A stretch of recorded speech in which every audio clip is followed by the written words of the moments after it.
Hi all. Today I'm going to take the remaining part of the last module, it's 5. The next portion is planning diets for various stages of the life cycle. So in this part, we will see what are the dietary guidelines should follow for the various age group people. So that we will see in detail one by one. Okay. Infants. So infants is the period of 0 to 1 year. So after the birth of infants, the only food the baby is having is only its baby mother's milk. So up to 6 months, the baby should exclusively fed on the mother's milk only. But after 6 months, there is some increasing nutritional demand of the increasing nutritional demand for the growth of the baby. The only breast milk is not sufficient enough to meet the growth of the infant. So after 6 months, we will start the supplementary food. Introducing supplementary food is what we call the weaning. Okay, so weaning begins from the moment supplementary food is started and continues till the child is taken off the breast completely. So the term weaning comes from the word wean, which means to accustom or adapt. So here the solid food which we added to the infant diet, that is what we call the Baycoast.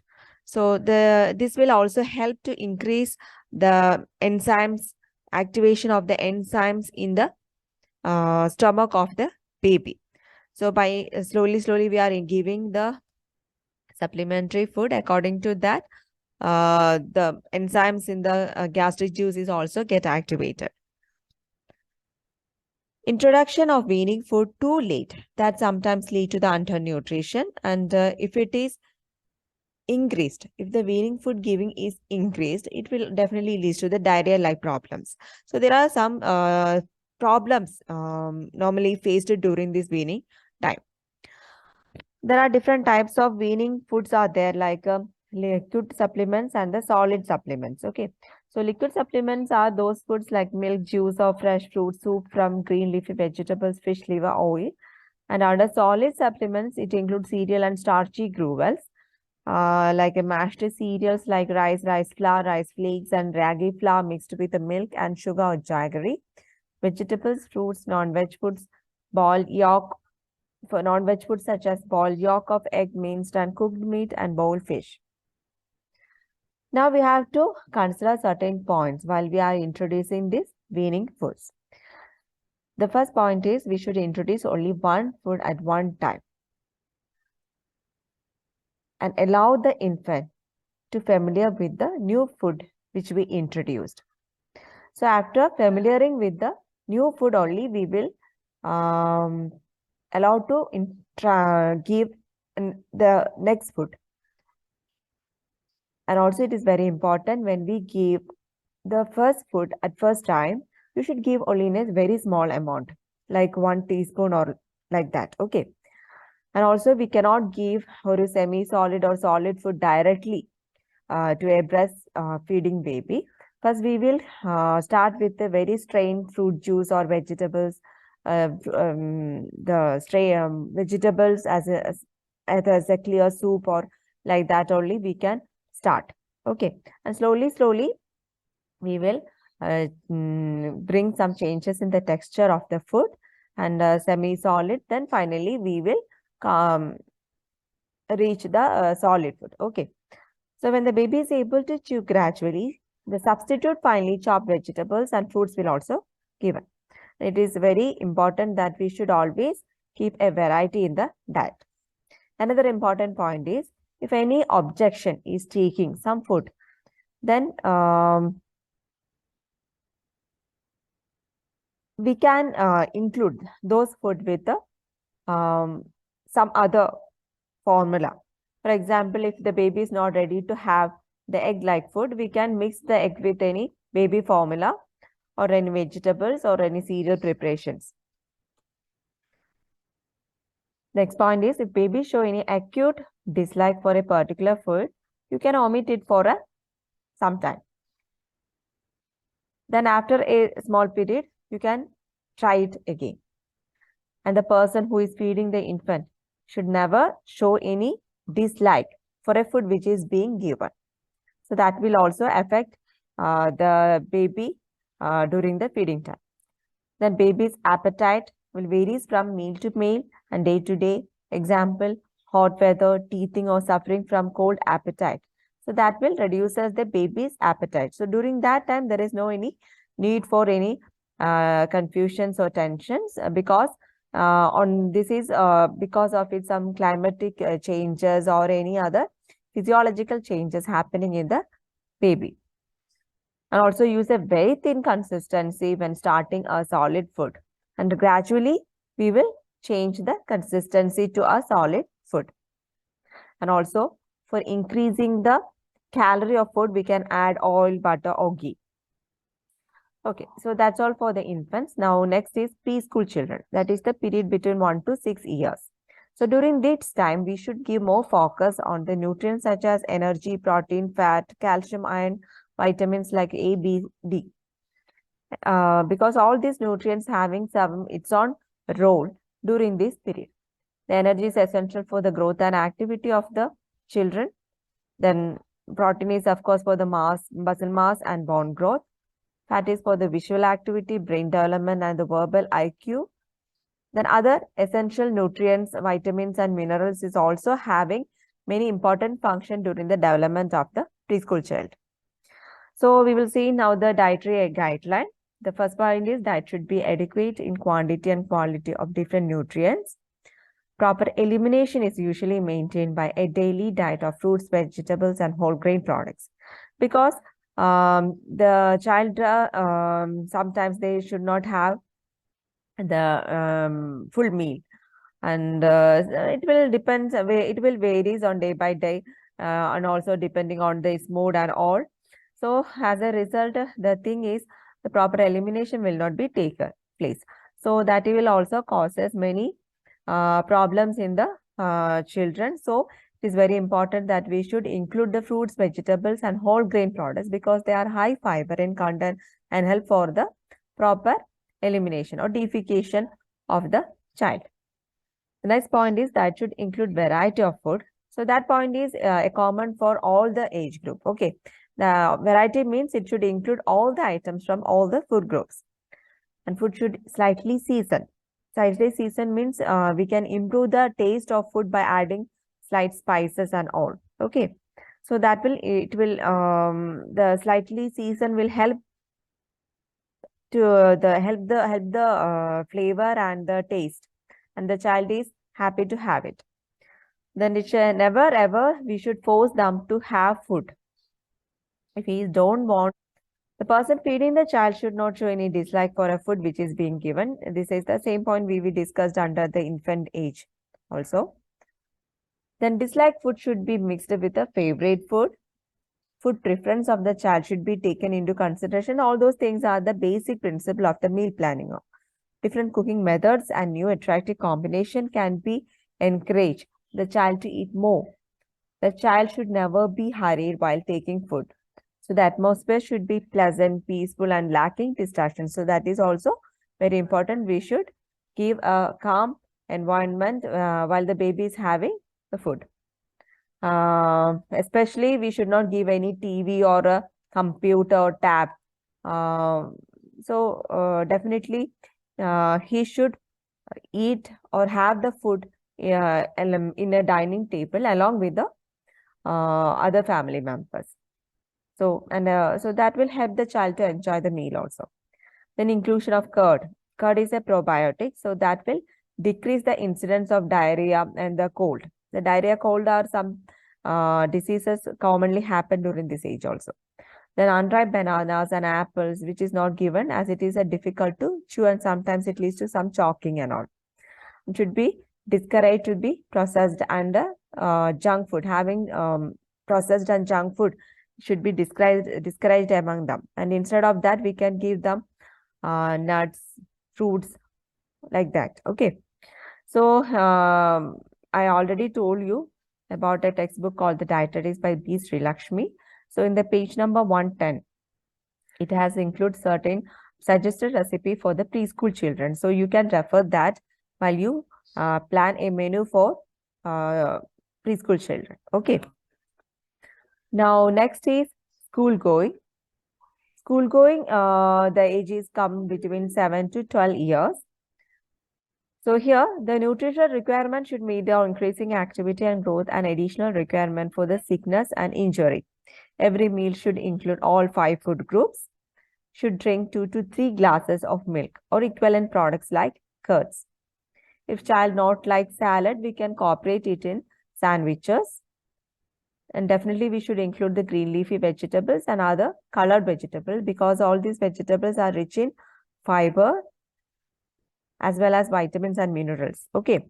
Then fruits, nuts, dry fruits can be served instead of other junk or processed food, especially during the snack time. Then climatic and weather condition is also something we should give more consideration because during the hot climate, we should include more liquid and salt. And due to their varying appetite, they often prefer snacky meals at frequent intervals to a few large ones. So try to give heavy, instead of heavy meals, you can give small frequent meals. Then menu should be provide a variety in color, texture, taste, and flavor. So which is a basic principle of a meal planning. Menus have to provide dishes that are quick to eat and yet satisfying nutritionally. Yes, of course, we know the children are restless. They don't have much time to spend in dining table because especially during the morning time, they are very busy for catching their school bus or reaching your school at a right time and all. So we can provide quick meal, which a meal which we can have in very quickly. At the same time, it should be nutritionally satisfying also. Young child should be encouraged to eat with the rest of the family as he is ready to take the family meal and also the interaction with the other family members. Intake of processed food should be discouraged. So instead of that, we already mentioned here the fruits, nuts, and dry fruits can be given. Now coming to the packed lunch. Yes, especially during the school time, the lunch is most in the form of a packed lunch. So now we will see certain points while we preparing or planning a packed lunch for a school-going children. The packed lunch should meet 1/3 daily requirement of calorie, protein, and other nutrients of the child to boost concentration and energy for the rest of the school day. Packed lunch should consist of 5 food groups, though the number of dishes may be less. Some amount of good quality protein like milk or milk products like curd or paneer would improve vegetable protein or combination of vegetable protein like cereals and pulses can be given for better utilization. Then addition of egg would also improve the quality of protein besides meeting many protective nutrient needs. To make the food appetizing, whole fruit or buttermilk in a bottle or crispies in a polythene bag can be given. Monotony should be avoided. Monotony means repetition. If you give a carrot pugat or thoran, pugat is the thoran. In Malayalam, we will call it thoran. Okay, so we should take care that the carrot should not come in other dishes. So that is what we mean by the monotony. The repetition of any vegetable should not come in a same meal. So definitely we should keep a variety there. The food should have the correct consistency. That means too watery things and too dry food should be avoided. Too watery will causes leakages and too dry food is also not appetizing for the child.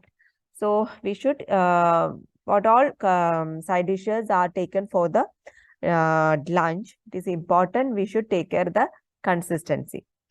Non-perishable items should be not included in the lunch box. The different items should be packed separately or a tiffin box with a compartment should be used. So these are the certain points we should consider while we plan a packed lunch. Now coming to the adolescent age. So that is your age.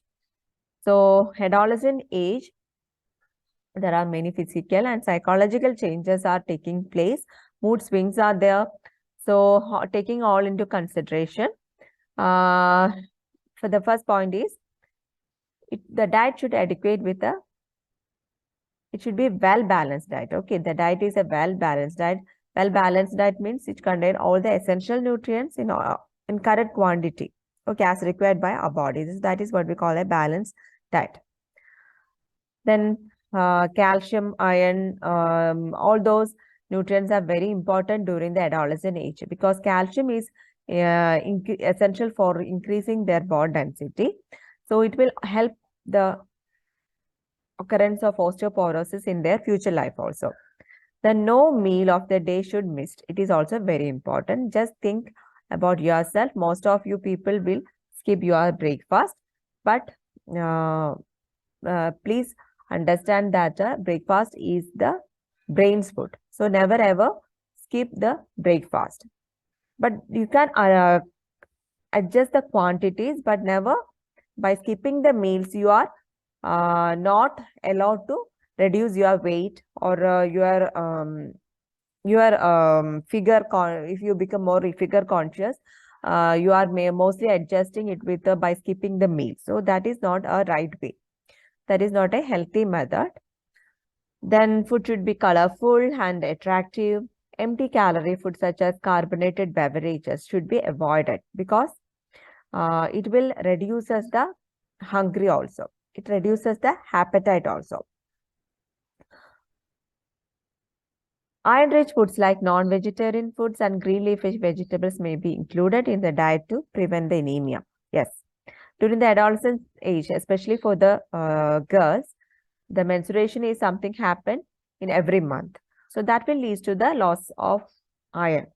So it is very important that you should include iron-rich food diet, iron-rich food in all your meals.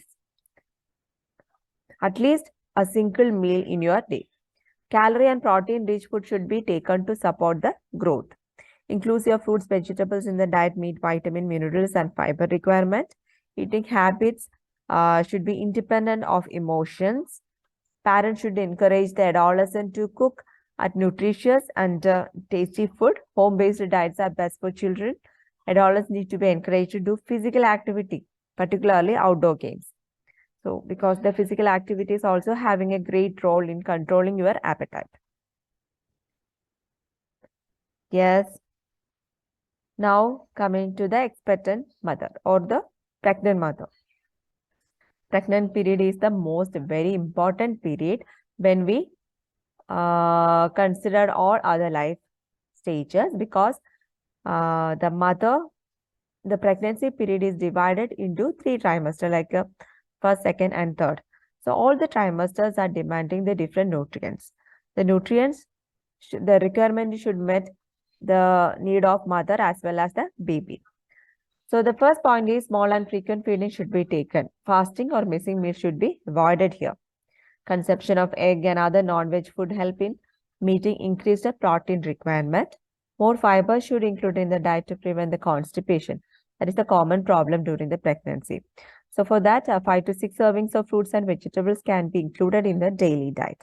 Diet should be rich in calcium to prevent the osteomalacia. Osteomalacia is another condition that the depletion of calcium from the bones. During that time, the calcium supplement also be given. And for a minimum, 3 glasses of milk should be taken by a pregnant mother. Iron-rich food should be taken to prevent anemia and to build up iron stores in the fetal body. That should contain optimum amount of sodium. In case of edema and hypertension, sodium should be restricted here. Raw fruits and vegetables should be included to meet vitamin C and fiber requirement. You have to take lot of water. That is helps you to keep your bowels regular because our uterus is expanding because of growing baby and it causes some pressure to the lower intestine and that causes the constipation and all. So the taking water is very something important. Then fatty rich foods, fried food, excessive seasoning, strongly flavored vegetables that should be restricted in the case of a nausea or gastric distress are there. Too much of coffee and tea is also not recommended because it contains like a tannin, caffeine contained some chemicals. So that the over intake of such beverages, sometimes it will affect the health of mother as well as the baby. The diet should include fish, flaxseed, and soya bean to meet the requirement of omega-3 fatty acids. Fluid should be taken between meals rather than along with the meals. Okay. So adequate amount of calories should be taken so that enough fat is deposited during pregnancy, which is used for lactation. So calorie is something very important. During this time, we are having the calorie uh, for the pregnant time as well as for the lactation. Okay, so the excess calorie will be deposited in the form of fat in our mother's body. So that will be utilized for, by the body itself during the lactation time. Sugar substitute should use in moderation during the pregnancy, as the effect of the on the fetus are inconclusive. Weight reduction regimens. So during this time, the weight is gradually increased because it's a part of the pregnancy. So during the pregnancy time, we are not allowed to go for any weight reduction activities. Okay. So sometimes or it will lead to some ketosis condition in our body, and that will definitely affect the growth of baby. So that's all about the dietary guideline for a pregnant mother. Now coming to the lactation.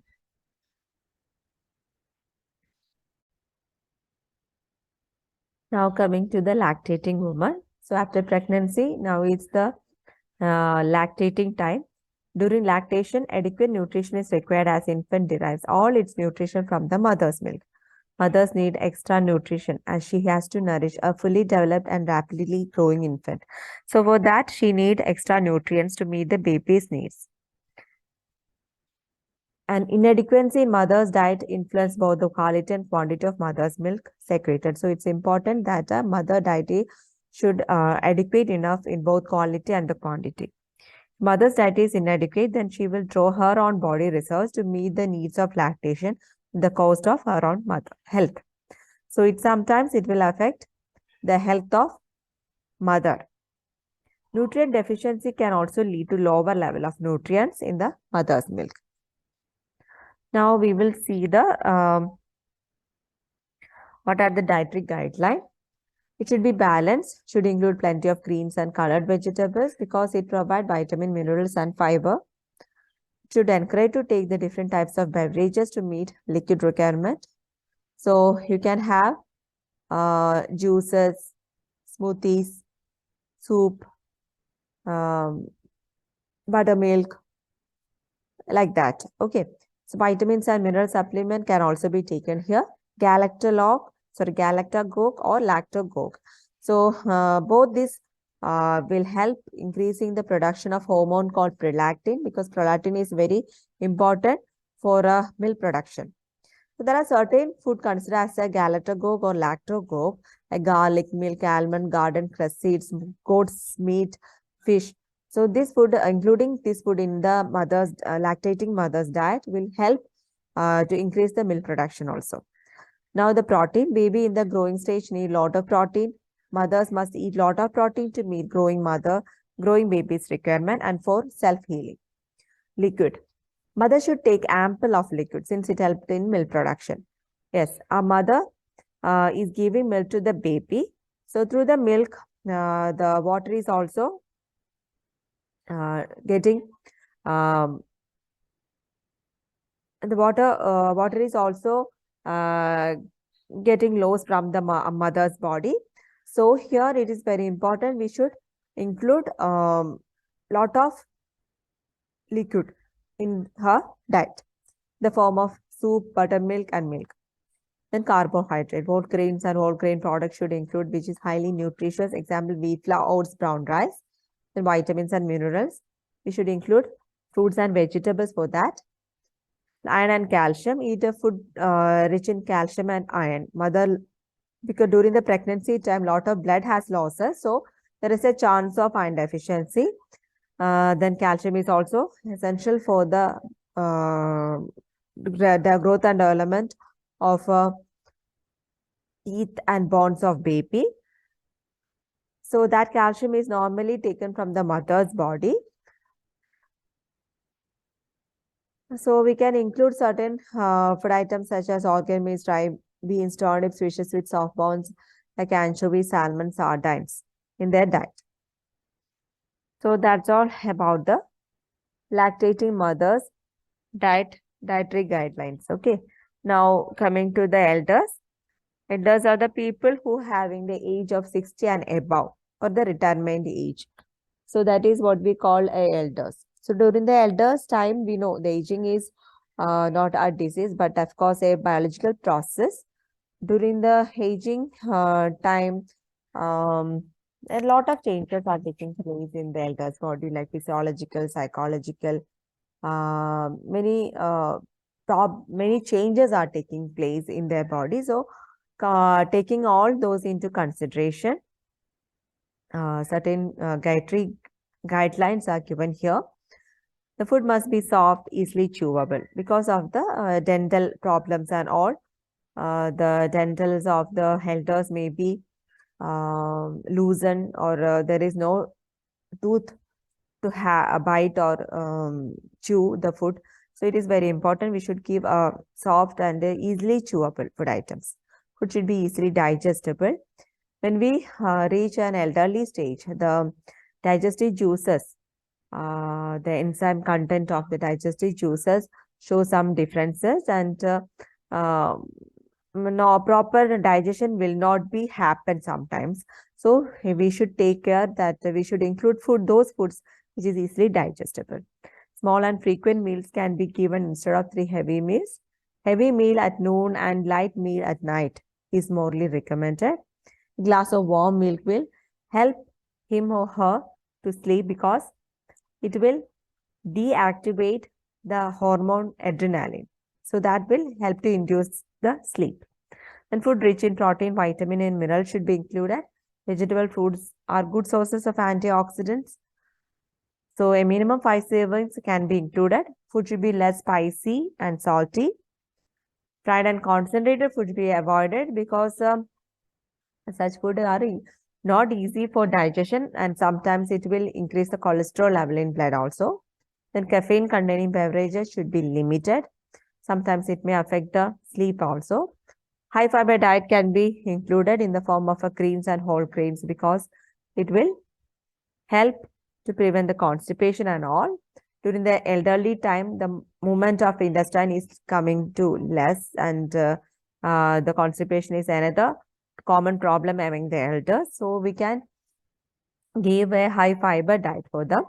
And it easily digestible and steamed foods like idli or idiyappam can be part of the diet. A lot of fluid and the semi-fluid can be taken. Consumption of omega-3 fatty acid that will help in reducing hair loss, impairment of vision, improper digestion, and tissue inflammation. Supplements of vitamin B12 and vitamin D that also can be given. So here is the RDA table of Indians. Two tables are there. One is EAR. EAR means estimated energy requirement table. Another one is called the RDA, recommended dietary allowance. So this is the recent and latest table we follow for Indians. So it is launched during the year 2020. So from this table, you can calculate the nutritive value of that particular diet which you are going to plan, which you are going to plan for your practicals and all. Okay. So from this table, a summary of EAR for Indians, you can calculate the energy and fat, and others you can take from here. Okay. So I will tell you more in detail about this.